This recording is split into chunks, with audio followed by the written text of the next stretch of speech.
Well, good morning, everyone, and welcome to episode 31 of Nicole Sauce's Thought of the Walk. I haven't done much homesteading stuff lately, and I'm actually wondering what y'all want to hear about at the homestead. I'm going to do another Harvest Right update round soon. The reason I haven't is we have a whole bunch of stuff piled in front of it from pulling my ditch apart. And that brings me to today's topic, which is excuses. I just gave you an excuse, right? When's a reason not an excuse? Well, we'll talk about that a little bit today. I started thinking about this because I've been having a lot of conversations with a 10-year-old about excuses. And it came to my understanding that when things happen that, might make somebody need to sit in the corner for 15 minutes or so, they give reasons or excuses about why it's not their fault, and they blame somebody else. And I was like, well, that sounds like an excuse to me. And I watched this little wrinkle form across her head, and she was like, I could tell she wasn't buying it. So we started talking about cause and effect and how one thing leads to another, and what can you control in that? Well, you can only control yourself, right?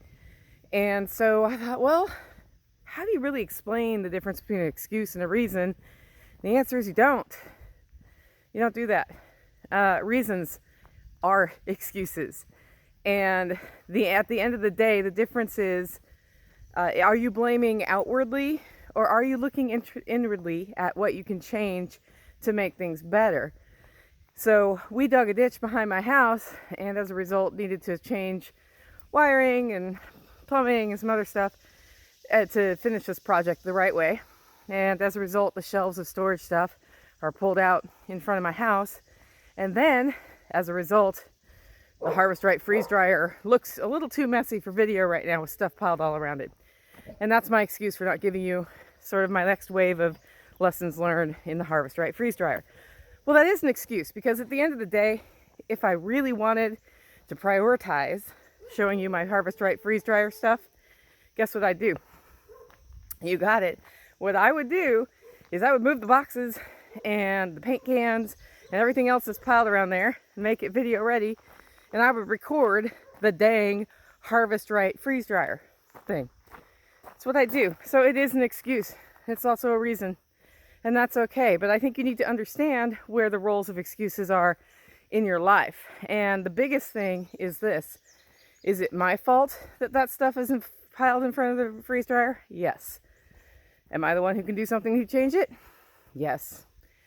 So, as long as I take responsibility, that's okay. I'm not like blaming Tactical because he piled that stuff in front of there, right?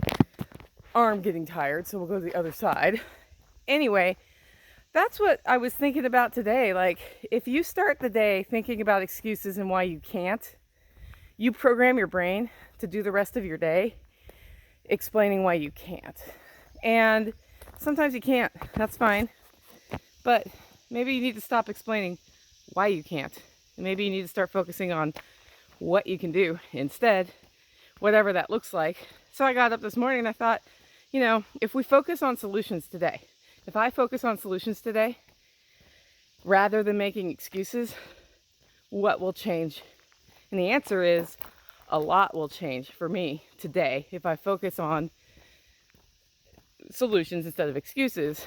And that's what I'm going to do. I got up, I wrote in my journal for a little while, had a nice cup of coffee, actually got up at the right time today, which has not been what I've been doing this week.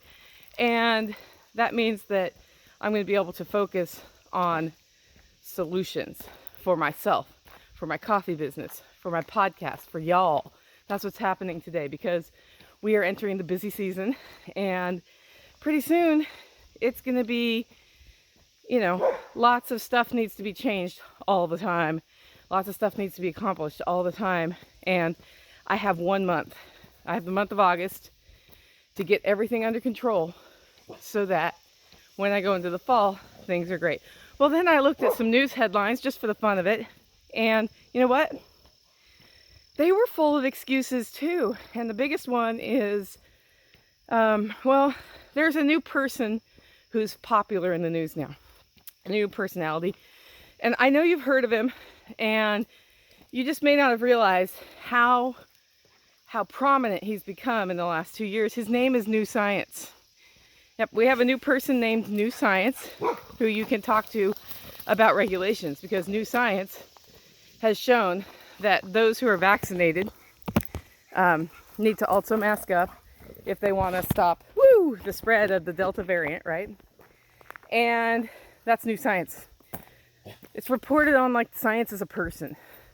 I was like, this sounds like an excuse. They need to blame something, right? They need to blame somebody because they wouldn't want to blame their reporting earlier for reporting science as if it's fact before it's gone through rigorous testing and examination and verification, which is part of the process, right? Nope. New Science is a person. Science is a person too. Old Science. And now we have a dichotomy. And now we have an excuse. We have somebody to blame who's not the actual people to blame for misinformation. That's kind of fun, isn't it? It's all over the place. The biggest problem they have right now, I think, from a marketing standpoint, is that it appears, based on a couple studies I've read now, that vaccinated people still get coronavirus and they don't get it as bad. That's what the data appears to be saying. Food for thought as you make your own personal decision. And and if they can still get it and they're asymptomatic, guess what? They can spread it. Of course, we need to keep blaming the unvaccinated for that, rather than make the case that, hey, if it makes a lighter case, if you get it, maybe you want to know that information before you make your decision. No, we need to shame people and blame them and have a scapegoat for a virus. Because it's very important to have a scapegoat when you're blaming people, when you want to express outwardly or make an excuse for why. And the biggest excuse they're going to have to figure out what they're going to blame things on as more and more information and science, actual science, the process of science comes out with information on what happened here. They're going to have to blame somebody for why they needed to make some of the draconian, economically damaging decisions that they made, rather than focusing on the solutions they could have been furthering. Like, I don't know, doing blood panel work on people who were impacted by it and figuring out who specifically is targeted by this particular illness, right? Leave it. My dog is trying to eat a deer. You know what? She just didn't eat the deer because I said those 2 words in that tone of voice. And you know what? I trained her from the time she was a pup. Come on. Had to give her a little reminder there. And because I spent the first 2 years of her life training her, she listens to gentle commands, and I don't have to really get up in her face about, eating a tasty deer. Anyway, that's my solution, rather than making an excuse for why my dog's a train wreck. My dog's not a train wreck because we worked on not being a train wreck for 2 years, twice a day, long walks. Anyway, the biggest thing they're going to have to figure out what to make an excuse for and to find a scapegoat for is going to be that. How many other lives were destroyed over something with definitely, like, if you're conservative, a 99% survival rate.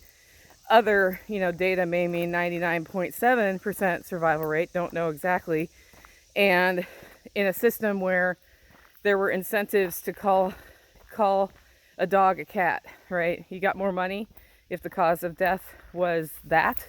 So if somebody had that and died of something else, like being hit by a bus, it behooves you to make sure that's on there and it gets reported in the statistics. I thought it was really interesting that in Texas, they are reporting deaths from that particular illness. Last week, 1 death got reported that was over a year old. So the statistics that got released for new deaths had 1 that was over a year old. So we're having trouble parsing and understanding the data, and at this point I don't think it matters. I think what matters is make your best decision with the information you have and know whose fault it is if you make the wrong decision. It's not their fault, it's your fault. You're going to make that decision. Anyway, think about that as you go forward into your day. Think about what you can do today rather than why you can't do something else. Make it a great week.